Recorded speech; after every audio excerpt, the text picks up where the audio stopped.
Encounter में जाति वाले क्लेश के एक्सटेंशन पर पिछले दिनों जिसकी चर्चा में यूपी में काफी ज्यादा चर्चा रही। सीएम योगी आदित्यनाथ और पूर्व सीएम अखिलेश यादव इस मुद्दे पर काफी आक्रामकता दिखा चुके हैं और अब इस चर्चा का एक्सटेंशन हुआ है क्योंकि यूपी के सुल्तानपुर लूटकांड में शामिल एक और आरोपी का आज सुबह एनकाउंटर हो गया।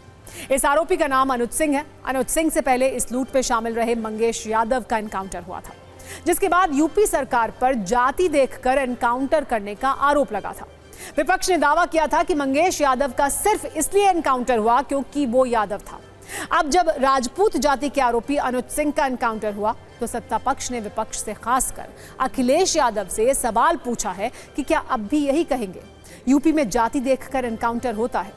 अखिलेश यादव ने सोशल मीडिया पोस्ट के जरिए जवाब दिया है। उन्होंने लिखा कि सबसे कमजोर लोग एनकाउंटर को अपनी शक्ति मानते हैं। किसी का भी फर्जी एनकाउंटर नाइंसाफी है। हिंसा और रक्त से उत्तर प्रदेश की छवि को धूमिल करना उत्तर प्रदेश के भविष्य के विरुद्ध एक बड़ा षड्यंत्र है। जिनका खुद का कोई भविष्य नहीं होता वही भविष्य बिगाड़ते हैं। निंदनीय।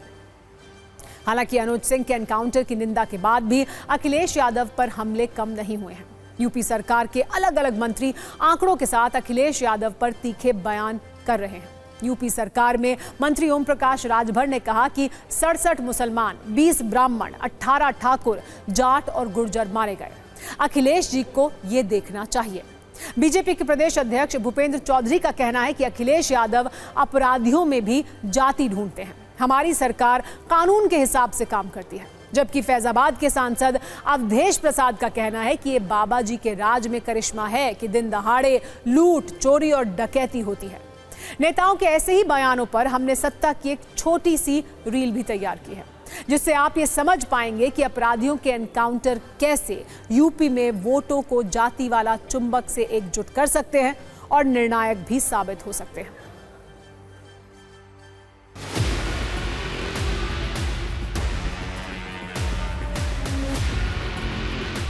जो लोग जाति का नंगा खेल खेलते हैं, समाज को आपस में लड़ाने का कार्य करते हैं, वे आपके वर्तमान को तो खराब करना ही चाहते हैं, आने वाली पीढ़ी के भविष्य के साथ भी खिलवाड़ कर रहे हैं।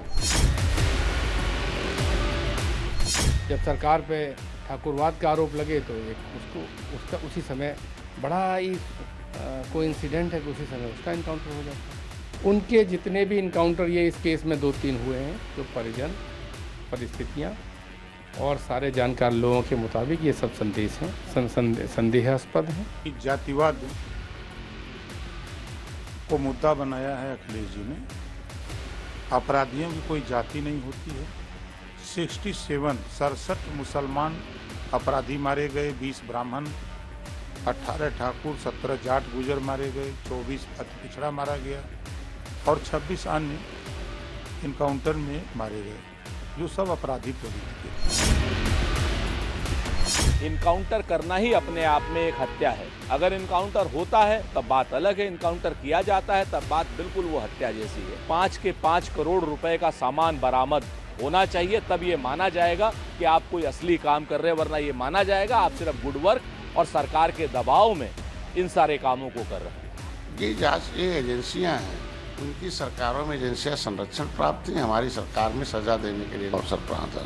अपराधी की जाति बताकर उसे आप सुरक्षित करते हैं, इसके मतलब आपने अपराधियों को ही अपने यहाँ भर्ती कर रखा।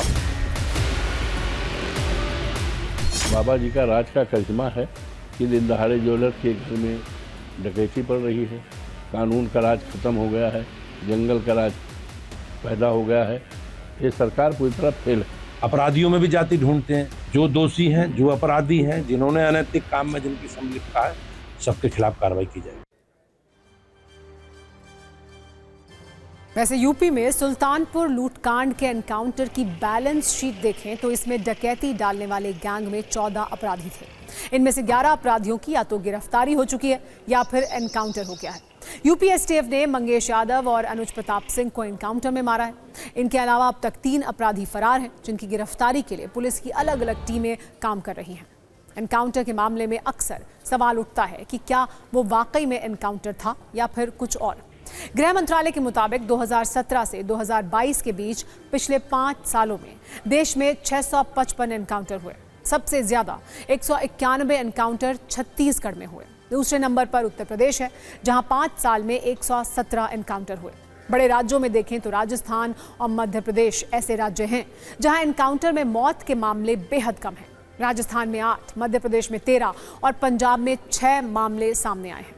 एनकाउंटर के मामले में यूपी भले ही दूसरे नंबर पर है, लेकिन जिन एनकाउंटर पर सवाल उठते रहे हैं उसमें उत्तर प्रदेश बहुत आगे है। अकेले राष्ट्रीय मानवाधिकार आयोग ने साल 2000 से लेकर 2017 के बीच फेक एनकाउंटर के 1782 मामले दर्ज किए। इनमें 784 मामले सिर्फ उत्तर प्रदेश से जुड़े थे। वैसे भारत में एनकाउंटर जांच अनिवार्य है। सुप्रीम कोर्ट की गाइडलाइन में 16 पॉइंट्स के साथ मजिस्ट्रियल जांच को अनिवार्य किया गया है। ये जांच उन मामलों में होती है जब एनकाउंटर में मौत होती है। इसका मकसद फेक एनकाउंटर पर रोक लगाना और ऐसे मामलों का सच सामने लाना होता है। लेकिन सवाल ये भी है कि क्या हर मामले में सच सामने आता है।